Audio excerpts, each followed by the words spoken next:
사도행전 10장 47절에서 48절, 신약성경 205쪽, 204쪽 전문에 있습니다. 자, 그 가운데 47절과 48절 읽고 오늘 말씀을 전하도록 하겠습니다. 47절과 48절 제가 읽습니다. 눈으로 따라오시기를 바랍니다. 이에 베드로가 이르되 이 사람들이 우리와 같이 성령을 받았으니 누가 능히 물로 세례 베품을 금하려 하고 명하여 예수 그리스도의 이름으로 세례를 베풀라 하니라. 그들이 베드로에게 며칠 더 머물기를 청하니라. 아멘. 자, 권고 말씀드리겠습니다. 오늘 우리가 특별한 반경은 없고요.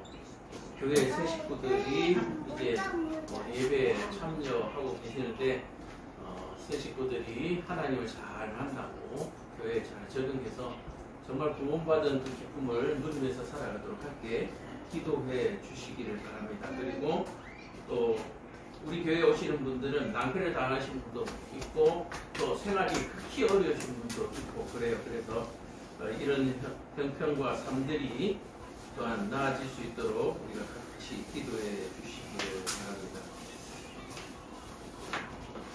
그리고 제가 우리 이제 교회 안 나오시는 분들은 잘 모르지만 앞에 의자가 지금 7개가 나와져 있는데 7개가 나와져 있는데 실제로 예배에 다 참석하면 자리가 6개가 차고 그 다음에 혹시나 새로 오실 분이 있을까 싶어서 자리 하나 더.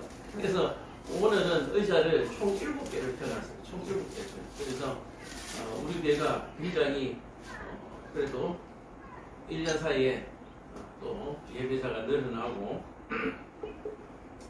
성장하는 요즘 뭐 수십 명 수백 명 모이는 교회도 참 전도하기가 힘들다 그러는데 우리 교회는 참 복되죠.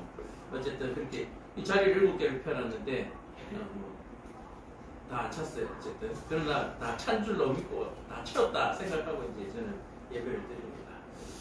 자, 이 시간에 하나님 앞에 드린 예물을 위해서 기도하고 말씀 전하겠습니다. 좋으신 아버지 하나님, 하나님을 사랑하고 교회를 사랑하고 또 형제 자매를 사랑하는 이 시간에 하나님 앞에 11조와 감사의 예물을 드리는 손길이 있습니다. 하나님께서 드리는 손길에 늘 복을 주셔서 그 손으로 하는 모든 일들이 형통하게 하시고 손으로 하는 일이 영혼을 살리는 일이 되게 하시고 하나님께 영광 돌리는 손이 되게 하여 주옵소서. 가정에 평안을 주시고 건강을 허락하여 주셔서 살아있는 동안에 하나님 앞에 더욱더 찬양하며 하나님께 더 영광을 돌릴 수 있는 그런 귀한 복된 삶 되게 하여 주옵소서. 주신 물질 이 교회는 잘 사용하여서 정말 한 영혼이라도 더 하나님께로 돌아올 수 있도록 힘쓰고 애쓰는데 그 물질을 잘 사용할 수 있도록 주님 허락하여 주시고 또한 지혜와 명철을 더하여 주옵소서. 주신 은혜 감사하고 예수님 이름 받들어 기도합니다. 아멘. 자, 오늘 성경의 말씀 사도행전 10장의 말씀인데 제목은 성령 세례와 물 세례. 성령 세례와 물 세례라는 제목으로 말씀을 전할 텐데 구체적인 안에 내용의 제목은 그리스도와의 연합입니다.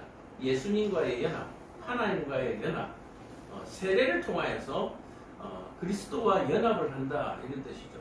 그래서 이 세례를 받는다라고 하는 것은 뭐냐면은 그리스도와의 연합, 다시 말해서 그리스도가 하신 일에 함께 참여하겠다, 동참하겠다, 바로 그러한 연합을 이야기합니다. 지난 시간에 우리가 8장과 9장을 살펴봤던 것처럼 예수를 믿기 시작한 사울과 베드로의 삶이 어떻게 하나님 앞에 드려지고 있는가. 또 우리는 성경을 바라볼 때에 항상 다른 사람과 비교하는 습관이 있어요. 베드로는 어떻게 했고 사울은 어떻게 했고 내가 볼 때는 사울이 좀 더 나은 것 같고 또 내가 볼 때는 또 바울이 더 나은 것 같고 뭐 이런 식으로 베드로가 더 나은 것 같고 이런 비교하는 습관들이 있거든요. 근데 하나님께서 우리에게 원하시는 삶은 어떤 삶이냐면은 비교하지 않는 삶을 하나님께서 원하십니다. 지난주에도 잠깐 말씀드렸던 부분이 뭐냐면은 올 가을에 이제 추수를 하게 되잖아요. 어떤 사람은 벼를 10가마를 생산을 하고 어떤 사람은 100가마를 만약에 생산했다고 생각합시다. 그러면 우리 교회에서는 뭐라고 얘기합니까? 이 모든 것들을 하나님이 주신 것이다 라고 얘기를 해요. 하나님이 주신 것이다. 그러면 어떤 사람은 10개를 주고 어떤 사람은 100개를 준다는 얘기예요. 그러면 10개 받은 사람은 뭐라고 생각하겠습니까? 왜 저 사람은 100개 주고 나는 왜 10개밖에 주지 않는가? 또 제3자 다른 사람이 바라볼 때는 뭐라고 얘기합니까? 100개 받은 사람은 하나님한테 너무너무 잘했고 10개 받은 사람은 100개 받은 사람보다 좀 덜 했겠구나. 이런 늘 비교하는 삶을 살아간다는 거예요. 그러니까 인생이 즐겁지가 않은 거예요. 즐겁지가 않아요. 나 스스로도 다른 사람과 비교하고요. 또 다른 사람들의 시선도 다른 사람이 나를 어떻게 보는지 그런 시선을 의식하면서 살아가다 보니까 늘 만족이 없고 기쁨이 없어요. 그래서 그리스도의 삶은 어떤 삶이다? 이런 비교 자체를 하지 않는 삶이다. 그런 얘기예요. 그리스도인들, 예수를 믿는 사람들은 비교하지 않으면서 사는 거예요. 그래서 지난 시간에 이런 비유를 했습니다. 1개 받은 사람은 100개 받은 것 같이 기뻐하고 감사하고 또 100개 받은 사람은 어떻게 해요? 1개 받은 것처럼 겸손하게. 내가 잘해서 100개 받은 것이 아니라 이 모든 것이 하나님의 은혜라는 그 겸손한 마음으로 하나 받은 것처럼 그렇게 감사하고. 그러면 100개 받은 사람이나 하나 받은 사람이나 그 마음이 똑같아지고 다 만족해지는 거예요. 또 이런 얘기를 했죠. 사람이요 아무리 많이 먹어도요 다 먹는 데는 한계가 있습니다. 100개 다 먹지를 못해요. 적당히 먹고 나면 나머지는 사실은 필요가 없는 거예요. 그래서 억지로 100개 먹고 나면 그 다음부터는 어떻게 됩니까? 괴로워지는 거예요. 힘들어지는 거예요. 죽을 고통이 쌓이는 거예요. 예전에 정준하라는 그 개그맨이 있는데 그런 적이 있다고 그래요. 어디 외국에 가가지고 음식점을 갔는데 하여튼 뭐 사람 수박통만한 만두가 있더래요. 그 만두를 다 먹으면 혜택이 뭐가 있었나 봐요. 그래서 일단은 시켰대요. 시켰는데 먹다 보니까 먹을 수 있을 것 같더래요. 그래가지고 그 큰 만두를 다 먹는데 마지막에 요만큼 조금 이제 한 조각 남았는데 그 한 조각 먹으면 죽을 것 같더래요. 죽을 것 같아요. 그래도 이제 한 조각 남았으니까 먹을 게 아까우니까 그 한 조각을 다 먹을 거예요. 그러고 나서 숙소에 들어와가지고 돌아눕지도 못하고 이래가지고 요렇게 움직이면 요렇게 움직이면 그랬대요. 사람은요 많다고 해서 많이 먹는다고 해서 우리에게 그렇게 행복을 주는 것은 아닙니다. 잘 아시다시피 재산이 아무리 많아도 이 세상을 떠날 때는 빈손이에요. 빈손으로 가요. 그래서 사람들이 비교를 할 때 너는 많이 가지고 나는 작게 가지고 거기에 대해서 우리가 너무 구애받을 필요 없다. 내가 먹을 만큼만 있으면 되는 거예요. 먹을 만큼. 그래서 비교하는 삶, 비교할 때 그때부터 우리의 인생은 불행해진다. 그래서 하나님께서 하지 말라고 하는 일, 안 하는 것. 그 다음에 비교하지 않는 것. 요 두 개만 잘해도 이 땅을 살아가는데 너무너무 행복한 거예요. 그래서 성경을 바라볼 때 우리가 자녀들을 위해서 그런 얘기 많이 합니다. 우리 자녀는 바울과 같은 훌륭한 사람이 됐으면 좋겠다. 다윗과 같은 솔로몬 같은 훌륭한 왕이 되었으면 좋겠다. 그렇게 기도하시는데 그게 우리에게 기쁨을 주는 것이 아니라 잘 보시면 베드로도 마찬가지고 다윗도 마찬가지고 솔로몬도 마찬가지고 어떤 삶을 살았다? 순종하는 삶. 하나님 말씀을 잘 듣고 그 다음에 다른 사람에게 비교하지 않냐고 다른 사람에게 베푸는 삶을 살았다라고 하는 그 공통점 때문에 그들이 우리에게 존경받는 것이지 그 사람들이 어떤 대단한 능력 때문에 우리가 존경하지 않는다라고 하는 사실을 우리가 성경을 통해서 꼭 배우셔야 돼요. 그래서 지난번에도 말씀드린 것처럼 8장과 9절에 사울하고 베드로가 나오는데 여러분들은 사울하고 베드로하고 비교를 하시면 안 돼요.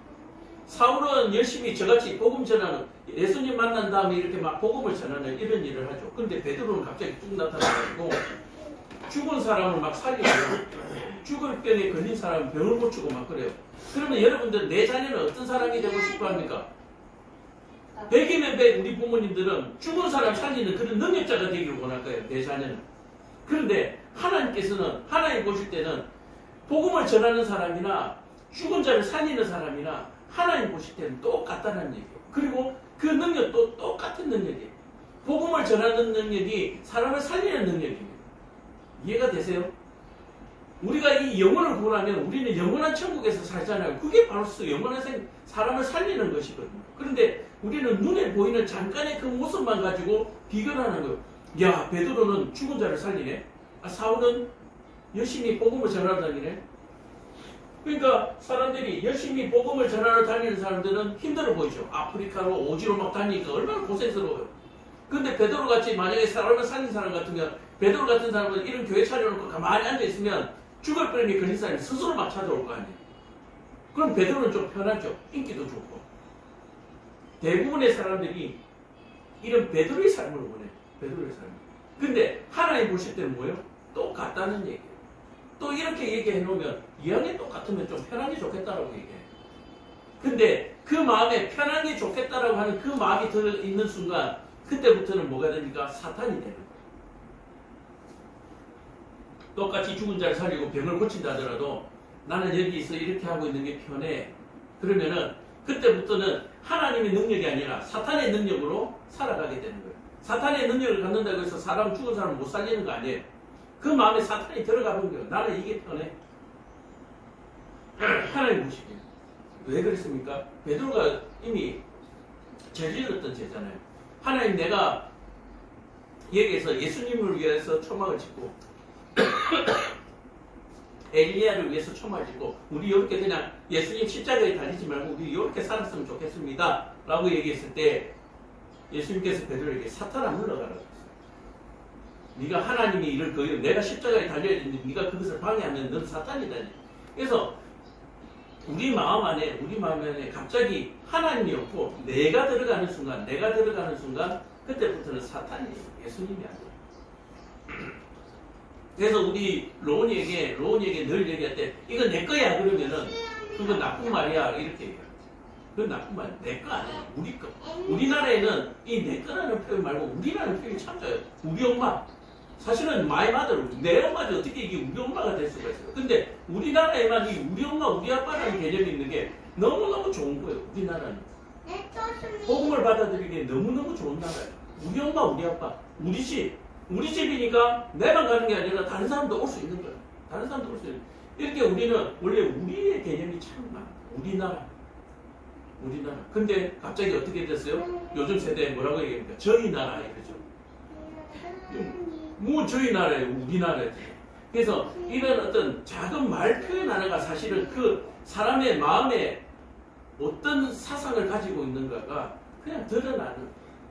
그래서 우리 마음속에 하나님의 말씀을 거역하지 않는 것, 순종하는 마음과 다른 사람과 비교하지 않는 마음, 요 두 가지만 있어도 살인하거나 강도 도둑질을 하거나 이런 일이 일어날 수가 없어요. 비교하지 않으니까 이런 죄가 생겨날 수가 없는 거죠.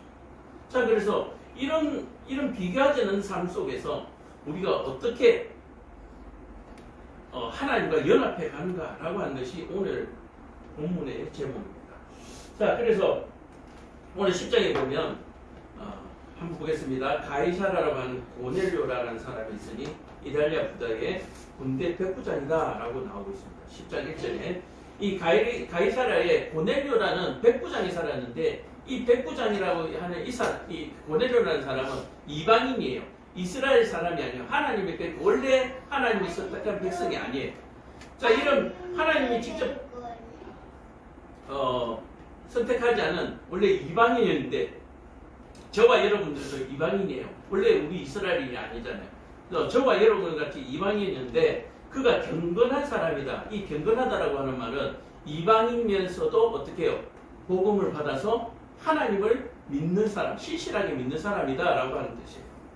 그래서 지난번에도 말씀드린 것처럼 예수님께서 십자가에 달리시고 다시 부활하셔서 하늘로 올라가신 이후에 이 땅에 남아있는 제자들에게 땅끝까지 복음을 전하라 그랬잖아요. 이 제자들이 열심히 뛰어서 살다 보니까 예루살렘 주변에 이 유대인들이 살고 있는 이 지역 이외에 이방인 지역에까지 복음이 막 전해진 거예요. 그래서 이 복음이 전해지면으로 말미암아서 이방인의 부대 백부장이라는 사람이 이스라엘에 있는 사람들만큼 또는 이스라엘 사람보다 더 신실하게 하나님을 믿었다라고 얘기를 하고 있습니다. 그래서 그가 혼자만 잘 믿는 것이 아니라요, 더불어 하나님을 경외하여 백성을 많이 구제하고 하나님과 항상 기도하였더라라고 얘기해요. 자, 이방인이면서 하나님을 잘 믿었고요. 그냥 자기만 잘 믿는 것이 아니라 집안의 식구들도 잘 믿게 하고 또 집안의 식구들뿐만 아니라 이웃에게도 구제의 활동을 열심히 하는 그런 신실한 정말 경건한 사람이었다라고 얘기합니다. 그래서 이 경건한 사람이 하루는 제9시쯤에 되어서 항상 환상 중에 밝히 보매 하나님의 사자가 들어와 이르되 고넬료야 하냐. 자, 여기에서 제9시라고 하면은 어떤 시간이냐면은 이스라엘의 이 기도하는 시간인데 이스라엘에 사는 하루 3번 기도하는 습관이 있습니다. 이게 어떤 율법적으로 하루에 3번 기도하도록 이렇게 율법적으로 되어 있어요. 그래서 굳이 뭐 시간을 정해서 기도하는 것도 좋지만 하여튼 항상 늘 하나님께 기도하고 하나님과 늘 동행하는 삶을 살았다 그렇게 보는 거거든요. 그래서 제9시라고 하면 몇 시냐면 오후 3시입니다. 오후 3시. 오후 3시.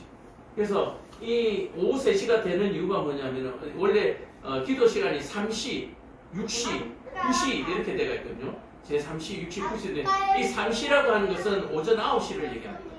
6시는 오후 12, 정오 12시, 9시는 3시인데 어떻게 계산하느냐면은 이스라엘의 시간은 오전 6시부터 시간이 시작돼요. 오전 6시부터. 그래서 6시부터 3시간, 제3시니까 6시, 7시, 8시, 9시, 9시 이렇게 이렇게 보시면은 될 거예요. 그래서 제3시, 6시에도 기도했고 9시에 올라가서 이제 하나님께 기도하는데 하나님의 사자가 고넬료에게 환상 중에 나타났다 그럽니다. 우리 간장이 여기 앉아 계시는데 이제 기도하시다 보면 이 고넬료와 같은 이런 환상을 보실 때도 있어요. 이런 보실 때도 있는데 어쨌든 환상에는 가짜도 있고 진짜도 있다라고 하는 사실을 조금 알아두시면 좋을 것 같아요. 어쨌든 이 고넬료라고 하는 사람은 경건해서 기도를 하는데 여호와의 사자, 하나님의 사자가 환상 중에 나타났다. 그래서 고넬료가 주목하여 두려워하여 이르되 주여 무슨 일이니까 천사가 이르되 내 기도와 구제가 하나님 앞에 상달되어 기억하신 바 되었다. 자, 여기서 우리가 기도하는 것은 하나님 앞에 무조건 다 올라가는 것은 아니에요. 그러나 그 마음이 신실하고 또 하나님을 감동시키면 우리의 기도가 하나님 앞에 반드시 올라가게 되어 있어요. 그래서 기도가 하나님 앞에 상달되는 방법은 뭐냐면은 신실한 기도예요. 신실한 기도. 기복주의 신앙이 아니라 기복주의 신앙이란 뭐냐면은 필요할 때만 찾고 안 필요할 때는 그냥 세상 살아가다가 그런 거 있죠. 그래서 이 신실한 사람의 기도는 하나님께서 들으시는데 이 기도를 하나님께서 들으시고 누구를 보냈다고요? 주의 사자, 천사를 보냈다라고.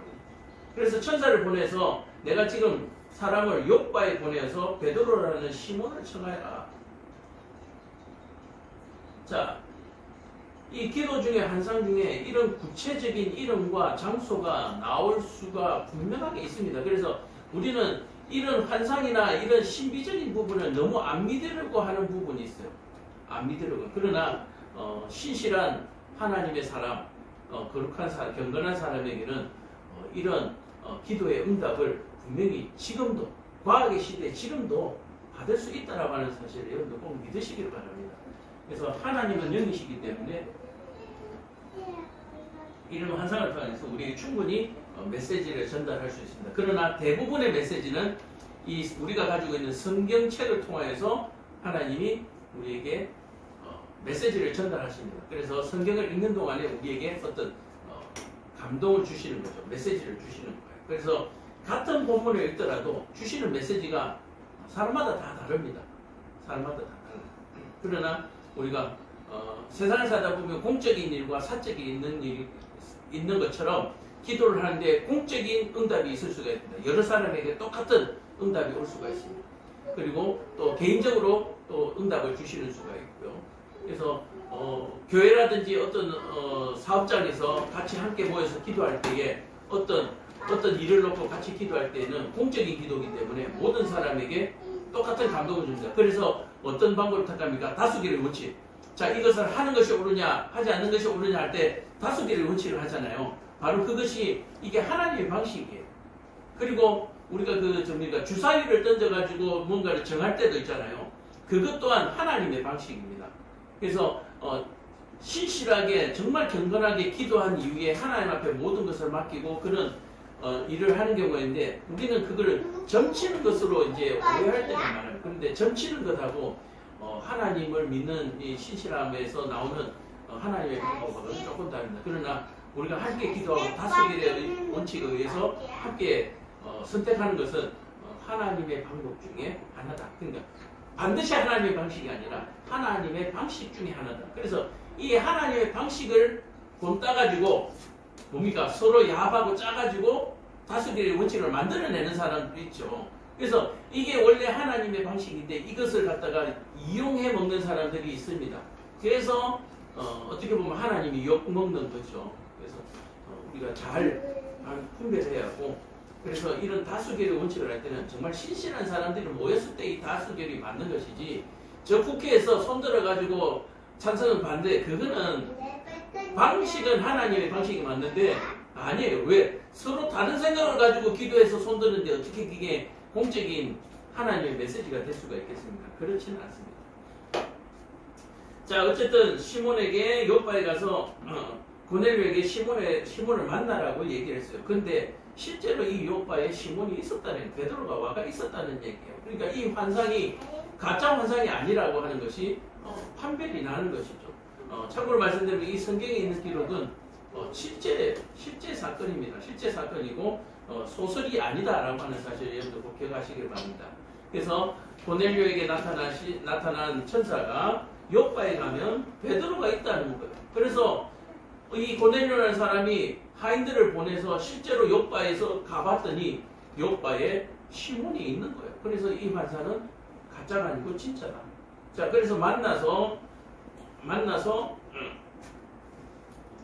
한데 이 시몬을 만나기 전에 베드로는 뭘 하고 있었느냐?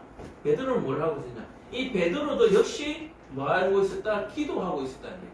기도하는 중에 또 환상이 나타났어요. 환상이 나타났는데 보자기 같은 접시라고 얘기를 하는 거죠. 보자기 같은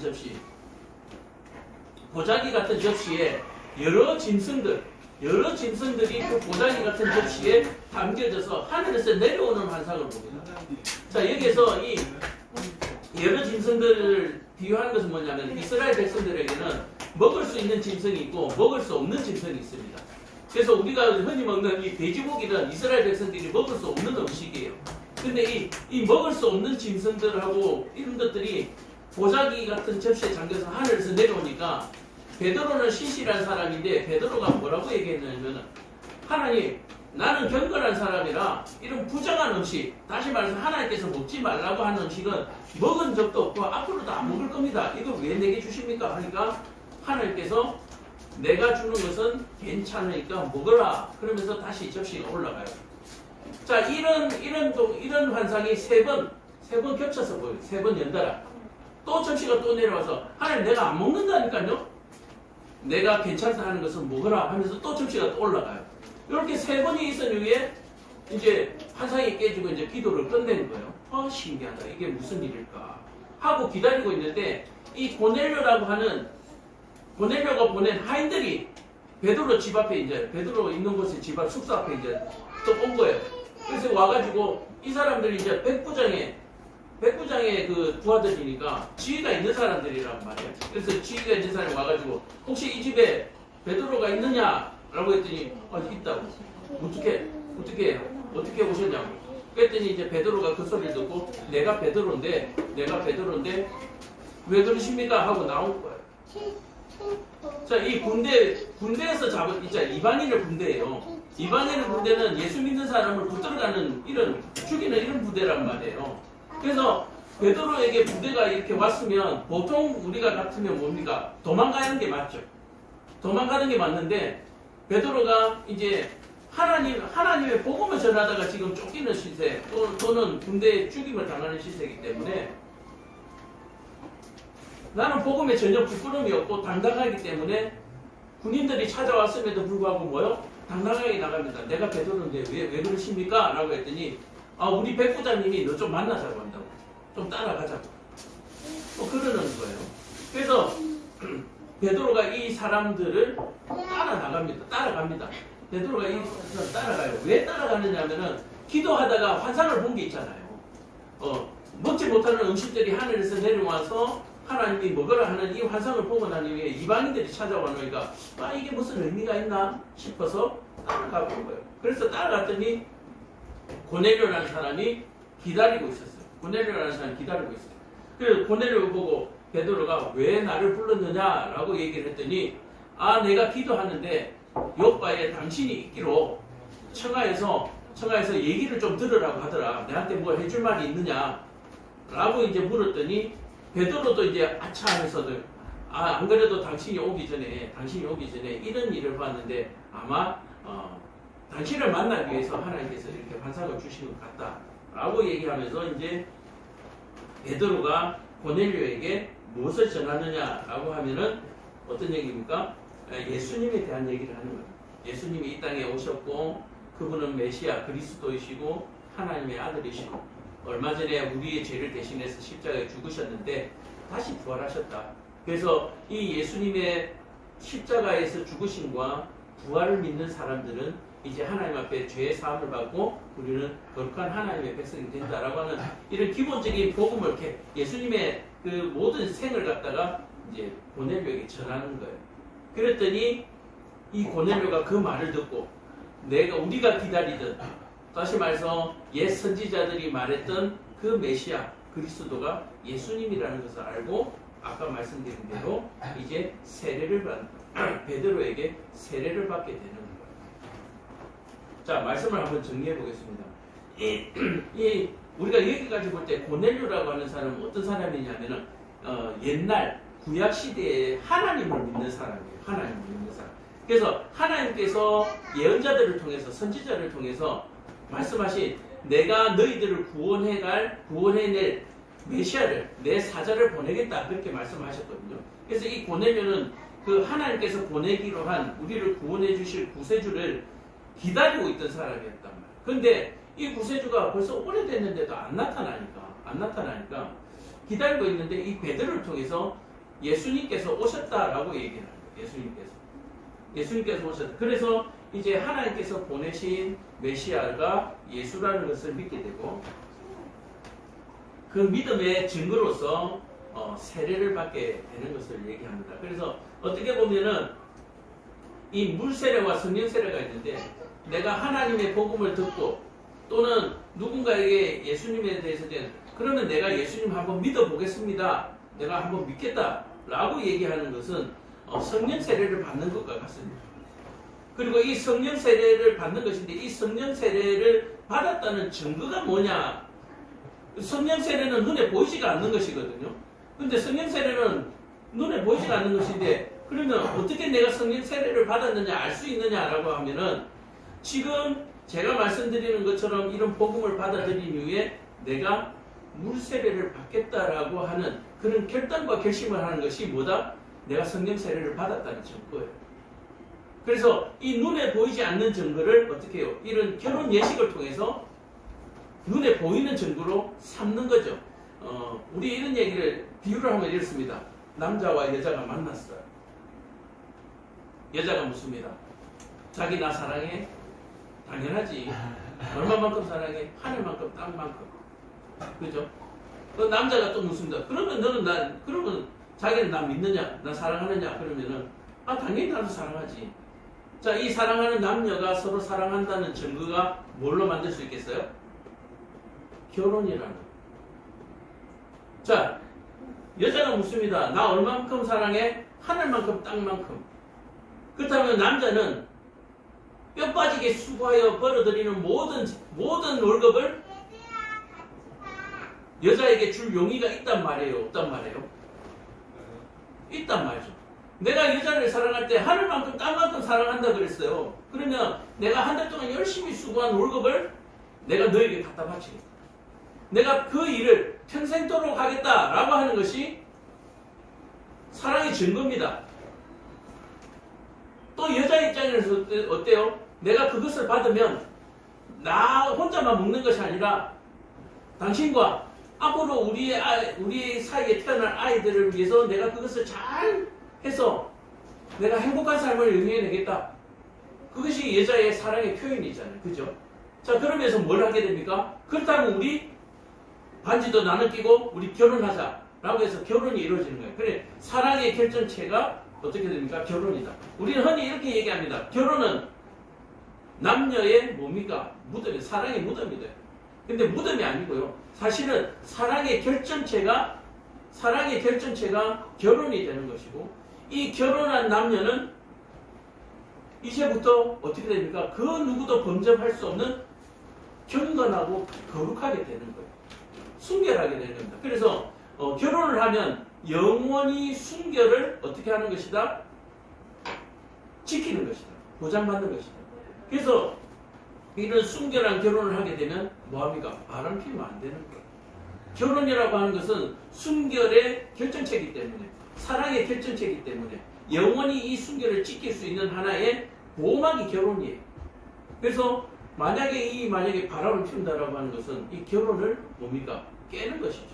그래서 이것을 먼저 깨는 사람은 하나님 앞에 벌을 받게 돼요. 벌을 받게 돼요. 그리고 그 책임은 자기가 져야 합니다. 자, 그래서 성년세례 물세례를 하는 것처럼 성년세례 물세례를 비교한다면 바로 이런 거예요. 우리는 이미 내가 하나님 한번 믿어볼까? 내가 한번 하나님 믿어볼래? 라고 하는 성년세례를 이미 받습니다. 성년세례를 받아요. 그 다음에 이 성년세례를 받고 난 다음에 그러면 내가 하나님 앞에 정식으로 내가 모든 사람들 앞에서 하나님 앞에서 내가 결혼식을 한번 했으면 좋겠다. 그래서 이게 물세례를 세례식을 받게 되는 거예요. 자, 그런데 이 물세례식을 받게 되면은 어떻게 됩니까? 자, 다시 결혼의 비유로 들어갑니다. 남자가 나가 하늘만큼 땅만큼 사랑한다고 그랬잖아요. 그래서 내가 한 달 동안 열심히 버는 월급을 너에게 평생 바치겠다라고 얘기를 했어요. 근데 결혼하기 전이니까 어때요? 말뿐이었죠. 말뿐이었죠. 근데 결혼을 하고 난 이후에는 그것을 뭐 하게 됩니까? 실천하게 되잖아요. 자, 그래서 성령 세례를 받았던 사람이 물 세례를 받고 나면 어떻게 됩니까? 그런 삶을 실제로 살아가게 되는 것입니다. 자, 물 세례 받기 전에는 내가 하나님 말씀대로 한번 살아보겠다. 내가 말로만 그렇게 했어요. 말로만 그렇게 했는데 이 물세례를 받고 난 다음부터는 이제는 그렇게 살게 되는 거예요. 첫째는 내 의지기도 하고 그 다음에는 어떤 의지입니까? 많은 사람들 앞에 내가 결혼했다고 공표를 했으니까 나한테 엄난한 마음이 생기더라도 바람을 피울 수 있습니까? 없습니까? 못 피우는 거죠. 그래서 이 물세례를 받으면 어떤 사람들은 이렇게 얘기합니다. 성령 세례를 받았기 때문에 내가 믿기로 했고 내가 믿으니까 이 물세례는 필요 없다라고 생각하는데 사실은 이 물세례를 받고 나면 내 스스로 어떤 의지를 지킬 수 없을 때 다른 사람들이 나를 뭐합니까? 지킬 수 있도록 뭐하게 됩니까? 도와주는 거죠. 그래서 이 성령 세례도 중요하고 물세례도 굉장히 중요합니다. 그래서 이 고넬료라고 하는 사람은 그동안에 이방인으로서 혼자 자기 식구들이나 이웃들에게 복음을 전하고 구제하고 혼자 그렇게 막 믿고 있었잖아요.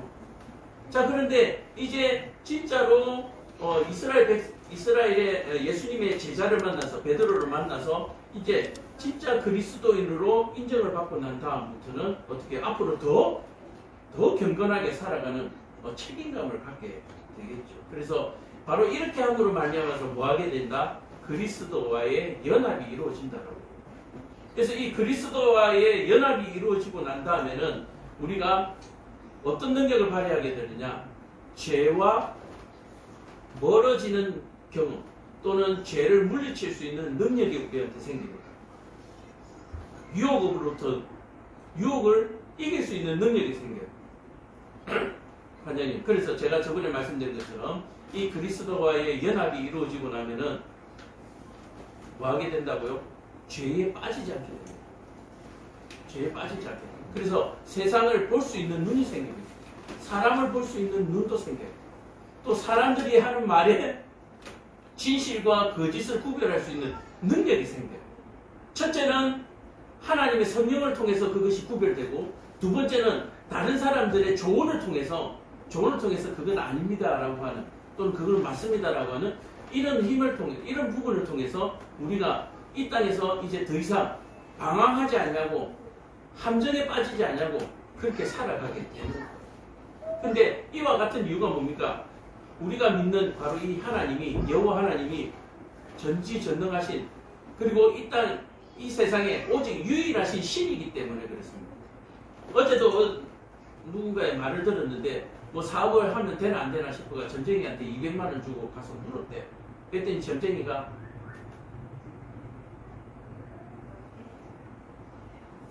안 된대. 무조건 아무거나 해도 된대. 아무거나 해도 된대.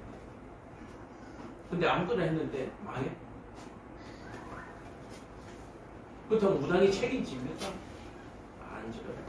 그래서 누구도 믿죠. 이 앞에 서 있는 목사도 믿지 말고 앞에 서 있는 목사도 믿지 말고 오로지 하나님만 믿으시라. 하나님만 믿으시면 이제는 낭패당하는 일에서 우리가 더 이상 도저히 거릴 필요가 없는 거예요. 그래서 저는 요즘 유행하는 말로 이 성경을 그렇게 얘기합니다. 사람 사용 설명서. 이 사람 사용 설명서라고 하는 건데 나 사용 설명서요. 나를 어떻게 사용하면 지옥에 가지 않냐고 천국 갈 수 있는가. 나를 어떻게 사용하면 죄에 빠지지 않냐고 정말 오늘 이 고넬료처럼 세상 사람들한테 인정도 받으면서 이렇게 경건한 사람으로 살아가야 될까. 내 사용 설명서가 바로 여기에 다 기록되어 있다는 거죠. 그래서 예전에는 사람들이 글자를 다 몰랐잖아요. 특히 이 성경책은 목사 전유물이었어요. 목사만 가지고 있었어요. 지금 어때요? 여러분들한테도 이렇게 나눠줘놨죠. 그리고 다 알아보는 글씨로 한글로 써져가 있죠. 예전에는 이게 안 그래요. 이게 글자로 써져가 있는데 앉아있는 여러분들은 글자를 몰라. 그리고 나는 여기에 글자가 이렇게 써있다고 말을 해주는 거예요. 그러면서 자, 내 말이 거짓말인가 봐라 하면서 보여주는데 글자를 알아야 보지. 예전에는 그랬단 말이에요. 타락했던 시대에는.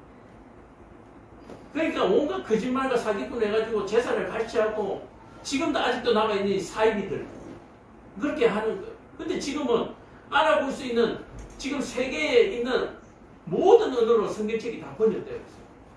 이걸 누가 대신 거짓말하지 못하도록.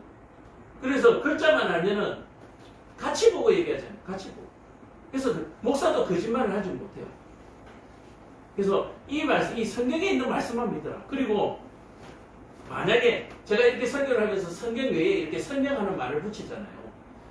이 설명하는 말은 진실이 아니라 이 내용을 설명하기 위해서 비유를 들어서 하는 말이니까 들으시고 아닌 것 같은 건 버리면 돼. 근데 버리지 말아야 할 것은 뭐예요? 여기 있는 말씀. 그래서 베드로가 이 고넬료에게 뭐라고 얘기했습니까? 이 사람이 예전에도 하나님을 믿었고 예전에 소위 말해서 성령 세례를 받은 거예요. 자, 그런데 베드로가 이 고넬료에게 예수님을 전하고 나니까 내가 기다렸던 그 하나님이 예수님이 맞네요 라고 얘기하는 거예요. 자, 어디에 나옵니까? 44절에 보면 10장 44절에 보면은 205쪽에 있습니다. 베드로가 이 말을 할 때에 베드로가 복음을 전했어요. 제가 관장님한테 얘기했죠. 그 마가복음 읽으시라고 했죠. 그 마가복음에 있는 내용을 쫙 얘기한 거예요. 고넬료에게. 그러니까 이 고넬료라고 하는 사람은 예수님께서 십자가에 달리는 모습도 보지 못했고 부활하신 모습도 보지 못했고 그냥 듣는 풍물로만 듣고 있었고 그거는 아니라고 생각한 거예요. 그런데 베드로에게 그 얘기를 마가복음을 쫙 듣고 나니까 성령이 말씀 듣는 모든 사람에게 내려오시면 그 말이 믿어지는 거예요. 그 말이 믿어지는 거예요. 그래서 베드로와 함께 온 할례받는 신자들이 이방인들에게도 성령을 부어주심을 말미암아 놀라더라. 우와, 이 사람들이 예수 믿는 것을 놀라는 거예요. 자, 그리고 47절에 이에 베드로가 이르되 이 사람들이 우리와 같이 성령을 받았으니 누가 너희 물로 세례 베풀음을 금하리오 라고. 그래서 믿어지는 사람은 물로 세례를 받게 되는데 이 세례를 받는 의미가 뭐예요? 성령 받았다라고 하는 것의 증거가 되는 거예요. 우리가 태어나면 대한민국의 국민으로서 출생신고를 하잖아요. 근데 어떻게 나중에 증명됩니까? 출생신고서 또는 주민등록증을 통해서 이 사람은 대한민국인이다 라고 하는 여권을 통해서 그죠? 그런 보장을 받잖아요. 외국에 나가서도. 그것처럼 이 물세례는 사실 아무것도 아닌 것이 아니에요. 예전에는 침례라고 해가지고 사람을 물속에 푹 담갔다가 다시 꺼내가지고 이제 세례를 주는데, 지금은 이런 절차들이 워낙 번거롭고 해가지고 예식으로서 손에다가 물을 찍어가지고 머리에 성부와 성자와 성령으로 세례를 이렇게 베풀어요. 그것을 이제 물세례, 침례 세례를 대신하는데, 이거든 저거든 상관이 없어요. 이건 뭐라 했어요? 예식이라고 했죠. 요즘 웨딩도 보면 스몰 웨딩하고 예식도 여러 가지가 있잖아요. 그것처럼 이 결혼의 의미가 분명하기 때문에 방법은 조금 다를 수가 있다라고 합니다. 자, 그래서 이 세례라고 하는 것이 어떤 의미냐면은, 우리가 물 세례를 주니까 물로 깨끗이 씻는다는 이런 의미가 있거든요. 이런 의미인데, 실제 세례가 뭐냐면은 죽음에서 건져내는 거예요. 그리고 이겨내는 이런 의미를 가지고 있습니다. 죽음에서 살려내는, 또는 어떤 일에서 이겨내는 이런 부분이기 때문에 죄로부터 승리하는 이런 의미도 가지고 있는 거예요. 그래서 우리가 흔히 이 전도를 하게 돼서 전도를 받아서 이 세례를 받게 되는데, 이 전도의 뜻은 뭐냐면, 우리는 흔히 이 복음을 전하는 것을 전도라고 그래요.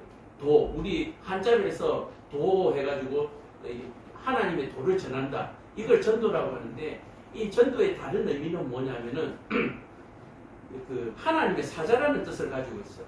전도. 그래서 전도인이다라고 얘기하는 것은 하나님의 사자라는 뜻이거든요. 그래서 내가 전도를 받았다라고 얘기하는 것은 전도인, 다시 말해서 하나님의 사자를 만나는 거예요. 그래서 만나는 사람을 하나님의 사자로 믿는 것이죠. 그래서 오늘 이 고넬료가 베드로를 만날 때 전도 당한 거잖아요. 전도 받은 거잖아요. 이 전도를 받으면서 고넬료는 베드로를 뭐라고 여깁니까? 하나님의 사자로 여기는 거예요. 기도할 때에 하나님의 환상으로 봤던 그 천사와 베드로를 동일한 사람으로 여기고 그 말씀을 그대로 믿는 거죠. 그래서 전도를 당하는 사람이나 전도를 하는 사람이나 이 하나님의 사자되는 바로 그러한 부분입니다. 자, 전도를 하는 사람은 내가 하나님의 사자다. 그래서 하나님의 사자답게 행동해야 되는 거고, 전도를 받는 사람은 내 앞에 있는 사람이 하나님의 사자니까 귀하게 모셔야 되는 거죠. 받아들여야 되는 거죠. 그런 의미가 있으니까 이 전도라고 하는 것은 굉장히 거룩한 관계가 맺어지는 그런 것이다. 그리고 이 거룩한 관계는 결국 뭐냐? 그리스도의 연합과도 함께한다. 그리스도의 연합을 의미한다.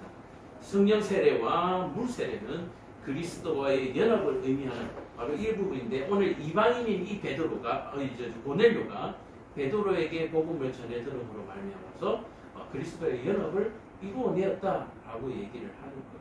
그래서 오늘 이 자리에 앉아 계신 분도 우리 장재호 씨는 이미 세례를 2분이나 받으셨는데 앞으로 더 열심히 하나님을 잘 믿어야 되는 것이고, 하나님을 잘 믿을 때 어떻게 해야 되냐고, 하나님의 뜻을 이루어드리는 삶을 살아야 해요. 하나님의 뜻을 이루어드리는 삶은 뭡니까? 거룩한 안식일을 지키고 다른 사람과 비교하지 아니하고, 그죠? 내 인생은 왜 이 모양인가? 이 비교하지 않는 거예요. 내 인생 하나님께 주신 인생이야. 내 주신 이 인생을 하나님 앞에 감사하면서 지내는 거. 그게 하나님 뜻을 이루어드리는 거예요. 그래서 오늘 우리 관장님도 그렇고 장재호 씨도 마찬가지고, 주일날 안식일을 지키고 하나님 앞에 예배 드리는 일은 뭐다? 하나님의 뜻을 이루어드리는 일입니다. 그래서 우리 관장님은 옛날에 어릴 때 주일학교 때를 지나서 오늘 처음으로 하나님의 뜻을 이루어드리는 귀한 일을 한 거예요. 그래서 하나님의 뜻을 이루어드리고 나면 하나님이 어떻게 해요? 관장님 뜻을 이루어줍니다. 이해가 가세요? 장재호 씨 뜻을 하나님께서 이루어주셔야 돼요. 이게 기브 앤 테이크는 아닙니다. 하나님은 늘 이루어주시는데 내가 그것을 뭐하지 못한다, 깨닫지 못하고 감사하지 못하는 거예요. 아시겠죠? 자, 하나님께서 내게 2개 주실 때는 무슨 의미겠어요? 하나는 내가 먹고 하나는 나눠주고, 이런 의미가 있는 거잖아요. 근데 이걸 모르는 사람은 하나님께 2개 주니까 하나님의 뜻을 내한테 2개를 주시니 하나님이 내 소원을 들어준 거잖아요. 근데 하나님이 내 소원 들어주셨네, 그러면서 2개 홀딱 먹어버리는 거예요. 무슨 말인지 알겠어요? 그래서 하나님이 뜻을 이루어주셨음에도 불구하고 깨어있지 못하면 깨어있지 못하면 이 홀딱 두 개 먹는 인생을 살아가는 거예요. 심지어는 농부들에게 두 개를 주면 어떻습니까? 하나를 먹고 하나는 봄에 다시 심어야죠. 그죠? 그래야 또 다음에 가을에 또 묻지. 근데 하나님이 이루어주셨어. 두 개를 줬어. 두 개 홀딱 먹고 나니까 봄에 심을 것이 없는 거야. 그러니까 보릿고개에 막 허덕이면서 죽어나는 거야. 그래서 깨어서 하나님의 뜻을 이루어드리는 사람은 분명히 아셔야 되는데 하나님은 반드시 내게 이루어주십니다. 내 소원과 내 기도를 이루어주십니다. 근데 이루어주셨을 때 깨어있어야 되는 거예요. 주셨는데 깨어있어야 되는 거예요. 지금 깨어있지 못한 사람들이 어떤 사람이냐면 성탄절날 깨어있지 못하니까 엄마가 선물 놓고 갔는데 누가 두고 갔다 그래요? 산타가 두고 갔다 그래요. 이 깨어있지 못할 때 이런 엄청난 사건이 발생하는 거예요. 깨어있으면 뭐라고 해요? 야, 내가 어저께 밤에 잘 때 살짝 소리가 나서 봤는데 엄마 놓고 가자. 이해가 가세요? 깨어있는 사람과 깨어있지 못한 사람은 어떤 사람은 이걸 동심파괴라고 얘기하는데 동심파괴라는 이런 의미를 떠나서 깨어있는 사람과 깨어있지 못한 사람의 차이는 엄청난 사건입니다. 나이가 50, 60이 돼도 깨어있지 못한 사람은 아직도 산타가 선물 주신다고 양말 걸어놓는 거예요. 근데 엄마 아빠가 준다는 걸 아는 사람은 어떻게 해요? 평소에 엄마 아빠한테 심부름도 엄청나게 잘해요. 그리고 내가 뭘 갖고 싶은지를 1년 내내 얘기하는 거야. 그러나 성탄절날 내가 원하는 선물을 받을 확률이 몇 %다? 58,000%를 합니다. 58,000%. 근데 깨어있지 못한 사람은 어떻게 해요? 1년 내내 엄마 말 안 듣고 이따가 성탄절날 되면 산타가 줄 거야. 딱 일어났는데 나가 전혀 갖고 싶지 않은 선물 엄마 아빠가 놓고 가요. 아, 산타 할아버지는 안 계셔. 그러면서 뭐요? 산타는 없다 그래요. 그러니까 깨어있지 못하면서도 산타가 없다는 걸 깨닫게 되는 거예요. 놀라운 사건이죠. 그래서 여러분들 항상 깨어있는 사람이 되어서 그리스도와 연합한 삶을 살아서 정말 세상을 살아가면서 함정에 빠지지 마요. 또 함정에 안 빠지고 잘 탈출해가지고 하나님 나라에 능히 들어갈 수 있는 우리 모든 성도들 되기를 축복합니다. 기도하겠습니다. 좋으신 아버지 하나님, 오늘 부족한 종이 최선을 다하여 말씀을 전하였습니다. 지혜와 명철을 주셔서 오늘 말씀이 깨달아지게 하시고 오늘 말씀이 성령 세례를 받은 증거가 되게 하셔서 참으로 하나님 앞에 무세례까지 받을 수 있는 귀한 은혜를 베풀어 주옵소서. 예수님 이름 받들어 기도합니다. 아멘. 자, 찬송가 431장 431장 찬양